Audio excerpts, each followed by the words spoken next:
Hi everyone, welcome to DTF for Beginners class, part 2. In this one I'm going to be going over a few more supplies that I use throughout the day when I'm doing DTF that make it a little bit easier, and then also some are just stuff to just kind of help improve that end process. This is a logo placement guide. It'll make sure that you do it in the same spot every time. It's also made of this like acrylic, so it doesn't bend like these. When these get heated, they tend to roll up, so it throws off your measurements. This one will stay consistent every time, and you could just put the design underneath and then place it down and print it, or place it down and then press it. This one's optional, and it's really up to the person. If you're good at eyeballing it, or you've got your system down, you probably don't need one of these. But for beginners, especially like me, I had a lot of issues getting the logo in the right spot. So anytime I would do the design, it might be a little off, and also just getting it consistent. If I was doing a ton of shirts, you're just starting out, and you want to make sure your prints come out in the exact same spot every time when you do the press. Go ahead and grab one of these. So Telfton Sheet. This is one of the first supplies that I use, and it's going to be something I use every time I do any type of DTF.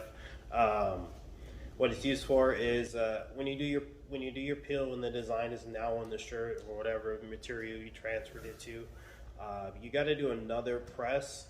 So the Telfton Sheet is there for the protection, so that way the design doesn't get messed up when you do your second press. It'll also leave like a glossy finish to it. You can try out different papers. Some papers will leave a matte finish, but usually the Telfton Sheet will leave you a glossy finish. But it's good to have a couple of these on hand, so that way, in case one ever gets messed or anything, you can have extra on hand. But one other thing, this one, same thing. This is an optional supply, but it's also something that I use daily, is the Cricut Mini. I use this more so for doing like little logos, or if I'm doing logos that are hard to place. So like if I'm doing like a neck collar or something, or maybe on a sleeve, I'll use the Cricut Mini. Also, you could do logos like this, so say like text logos and stuff. It'll work great for that. And also if you're doing like other miscellaneous items, like I do it for little pieces of wood or anything else that you need to add, you're trying to add the DTF print to, the Cricut Mini will work great for it if you can't heat press it. One other thing are these Silica Gel Packets. I keep these in with anywhere I have my DTF supplies.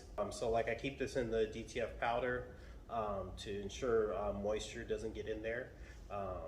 You definitely want to do that, because you'll have an issue if moisture does tend to build up in your powder. You may not notice it, but your prints may be a little bit different, or you may get a lot of oily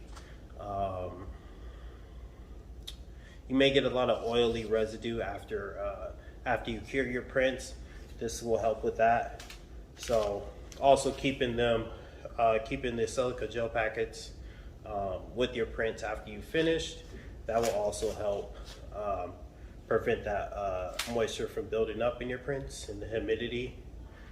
And then also when you're shipping prints out to customers, say you're doing transfers, you may want to throw a couple of these in there with it to prevent any moisture buildup during like the travel. So if you're just doing t-shirts, these aren't necessary. Next is some cleaning supplies. These are some lint-free swabs that I have. They're like little sponges.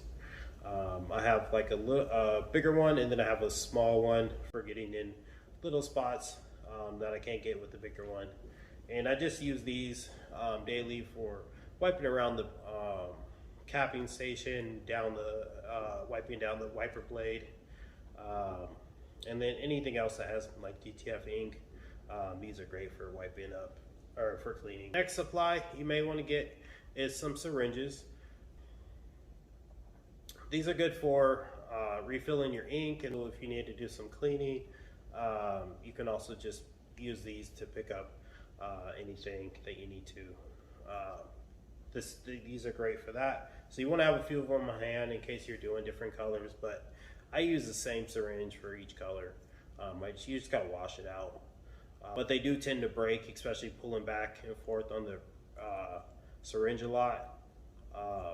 The little rubber piece will come off and then it doesn't work as well. So you may want to have a few of them on hand just for that. So if you're going to be mailing out your shirts and t-shirts, you can go to the USPS website, or even just a USPS, like a local post office. They have free packaging, so you can get a bunch of different sizes. These are probably some of the most common: the flat rate envelope, and then the little box for selling. If you're trying to do transfers or t-shirts, these two sizes will work great. But it's all free, so you can just go to their website, look for the packaging, and they'll just mail it out to you. You can order as much as you want, and then you can also get it from the local post office. So another supply that I use daily, this one is another like shipping thing, is just a bag,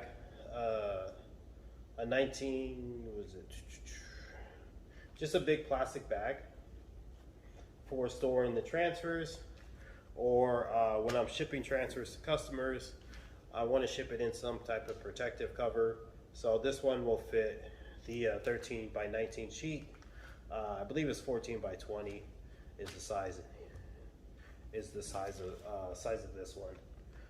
But I use this for shipping transfers, and just sometimes if I need to store a couple transfers, I store it in there with the Silica Gel Packet to ensure there's no moisture building up. But yeah, you want to get something. So if you're going to be shipping your transfers out or shipping your prints, put it in some type of protective cover, and these work pretty well. One other supply may be something for your t-shirts. If you're selling t-shirts, hoodies, you may want to put it in some type of protective cover if you're going to be shipping it out to customers. So I use these for my t-shirts. It's just a frosted bag with a zipper on it, and then you can also, I've put stickers on it to give it a little bit more official branding. Another supply, and these are also optional. Some printers you may not need them, like the ET8550. You don't need to buy any cards because it's a cartless printer, or a cartridge-free printer. For most of the DTF printers, you are going to need some type of cartridges, and most companies now sell refillable cartridges.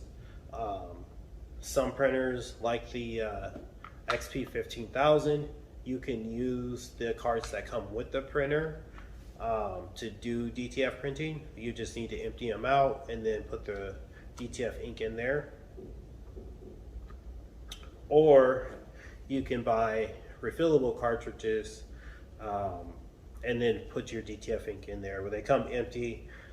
Most companies now sell the refillable cartridges for most printers, especially most of the Epson printers. So you're going to want to look into that, and that's more printer specific. Almost every printer has some type of refillable cartridge now, especially the ones, if you're able to do DTF with it, definitely has some type of refillable. The difference, there's minor differences between using the refillable and the original carts, but the original carts are made for the printer, and were made specifically for that printer, so they do tend to work better than the refillable, especially if you're having like cartridge errors and stuff like that, where you can't make your printer cartridge free. The OEM cards definitely work better. But for most printers, you got to use some type of refillable. Another supply to look into is a plastic bin or something to powder your prints. I'm using this plastic bin that I got from Walmart. It's just a rectangular bin. What I do is load the sheet in there, put the powder on top, and then just shake it back and forth. And then you'll notice the bin will just catch all the powder that's fallen off. And once everything is fully powdered, then I'll just shake it back into the bin. Last supply that I use daily is a dehumidifier. What this does is it helps regulate the humidity in the room so that way moisture doesn't build up around the DTF supplies and then cause issues. So you may not notice it, but there's a lot of moisture that builds up in the room, like I'm showing here.